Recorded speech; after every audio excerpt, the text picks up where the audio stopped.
Anda telah mengunduh podcast yang dipaparkan oleh Pendeta Dr. Erastus Sabdono ini dari truth.id/voice. Selamat mendengarkan podcast ini. Shalom. Kebenaran hari ini 19 September 2022 dengan tema Tidak Ternoda. Bapak Ibu Saudara yang dikasihi oleh Tuhan, tidak semua orang menjadi umat pilihan. Kalau mereka hidup di zaman sebelum Yesus datang, maka mereka tidak pernah mendengar Injil.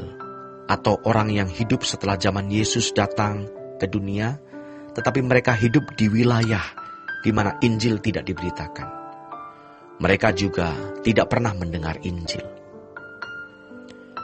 Atau hidup di wilayah di mana Injil diberitakan secara salah.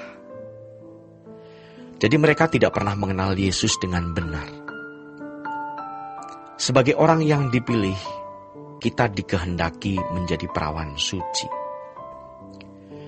Maka kita tidak bisa menyamakan diri dengan orang lain, apalagi dengan mereka yang bukan umat pilihan. Sebab mereka bukan orang yang dipanggil menjadi perawan suci. Perawan suci artinya orang yang tidak ternoda oleh dunia. Untuk menjadi orang yang tidak ternoda, kita harus memiliki sifat-sifat atau karakter Allah.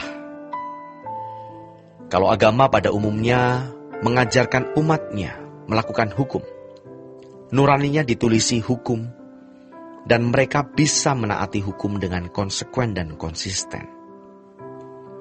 Sedangkan orang percaya bukanlah orang-orang yang hidup di bawah hukum, tetapi di bawah kebenaran, sehingga dapat memiliki sifat-sifat atau karakter Tuhan. Hal ini berat sekali. Orang yang hidup di bawah hukum, mereka hanya taat dalam batas-batas tertentu. Artinya, sejauh yang dipahami orang itu mengenai hukum, tatanan, atau syariat. Bagi orang percaya yang bertumbuh dengan benar, pasti memiliki sifat-sifat karakter Tuhan. Tidak bisa berbuat salah dan tingkat ketaatannya kepada Tuhan adalah tingkat maksimal. Artinya bukan hanya tidak melanggar hukum, tetapi mengerti apa yang Tuhan kehendaki di dalam hidupnya. Saudaraku yang terkasih, untuk menjadi satu frekuensi dengan Tuhan, memerlukan kesungguhan dan melewati perjalanan waktu. Tidak bisa cepat. Kesalahan banyak orang yaitu menganggap hal ini mudah. Mencari Tuhan itu lebih mudah dari mencari uang. Mencari Tuhan bukan hanya pergi ke gereja, mengikuti kebaktian, lalu otomatis mengenal Tuhan Yesus sebagai Tuhan dan Juru Selamat. Mengenal Tuhan berarti mengenal pribadinya. Kalau kita mengatakan menerima Tuhan, berarti kita menerima sifat-sifatnya, karakternya. Jadi kalau Yohanes 1 ayat 12 mengatakan, tetapi semua orang yang menerimanya.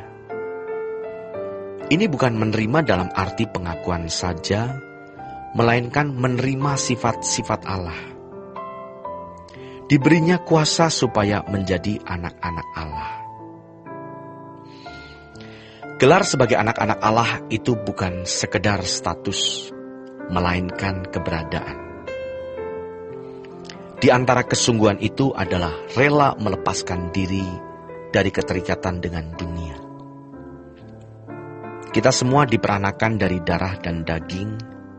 Kita mewarisi sifat-sifat orang tua dan menyerap cara berpikir, gaya hidup yang juga sifat-sifat dari dunia sekitar kita. Sejujurnya, rata-rata kita masih terikat dunia, masih mau hidup wajar. Salah satu cirinya adalah merasa tidak lengkap atau tidak utuh kalau belum memiliki sesuatu. Sebaliknya, orang yang tidak terikat dengan dunia, ia sudah merasa lengkap atau utuh, sekalipun ia tidak memiliki apapun. Tuhan pasti akan mengisi hati orang ini dengan kehadirannya. Dikatakan di ayat berikutnya, orang-orang yang diperanakan bukan dari darah atau dari daging. Kita diperanakan oleh Allah bukan dalam 1 hari, 1 minggu, 1 bulan, atau 1 tahun. Melainkan lewat proses perjalanan waktu, di mana kita menyerap sifat-sifat Allah, hari demi hari, dan menanggalkan sifat-sifat manusiawi kita. Kita tahu sifat-sifat kita yang berangasan, temperamen, mata duitan, sombong, dan lainnya. Kita tahu, tidak mungkin tidak tahu. Itulah yang namanya menyangkal diri. Nanti di hadapan Tuhan, kita tidak bisa berkata, "Saya tidak tahu Tuhan kalau saya salah." Tidak mungkin. Tuhan pasti berbicara. Masalahnya kalau Tuhan sudah bicara sekali, 2 atau 3 kali, bahkan berkali-kali, namun kita tidak meresponinya sampai akhirnya kita memadamkan roh. Kalau sudah memadamkan roh, meningkat sampai menghujat roh, sehingga nurani seseorang menjadi buta. Tetapi iblis dalam kelicikannya membuat seseorang tidak menjadi biadab atau tidak membuat seorang menjadi jahat di mata manusia, melainkan menjadi baik, santun, sopan, beradab, kelihatan rohani, tetapi bukan sifat Yesus. Para rohaniwan mudah sekali tertipu oleh dirinya sendiri. Lulus sekolah teologi, menjadi pendeta, memiliki nama baik, lalu tampil di depan orang dengan lemah lembut, rendah hati, penuh kasih. Potensi untuk munafik itu besar, sampai akhirnya menjadi ahli. Makin tua, makin ahli munafiknya. Tetapi kalau kita memilih menjadi perawan suci, pasti kita berjuang untuk meninggalkan sifat-sifat kedagingan. Masalahnya, banyak orang tidak mau belajar. Fokusnya hanya kepada dunia, yang membuat mereka tidak punya fokus bagaimana menjadi perawan suci. Mestinya kita sudah bisa berpikir dengan cara berpikir rohani seperti ini. Kalau tidak, kita akan diterkam dunia. Ironis, banyak anak muda sekarang ini yang dipersiapkan setan menjadi penghuni neraka. Sampai titik tidak bisa mengenal Tuhan lagi.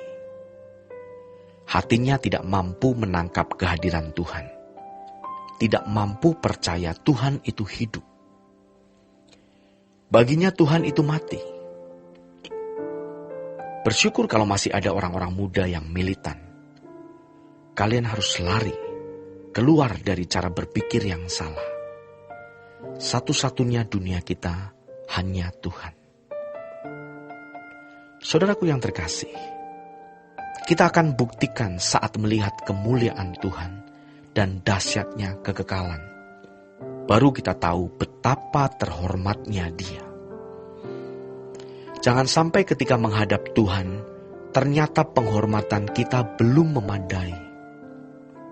Mari kita berjuang bagaimana kita menjadi orang-orang yang layak di hadapan Allah sebagai perawan suci bagi Kristus. Roh Kudus akan menuntun kita dan mengurai setiap masalah yang sedang kita alami.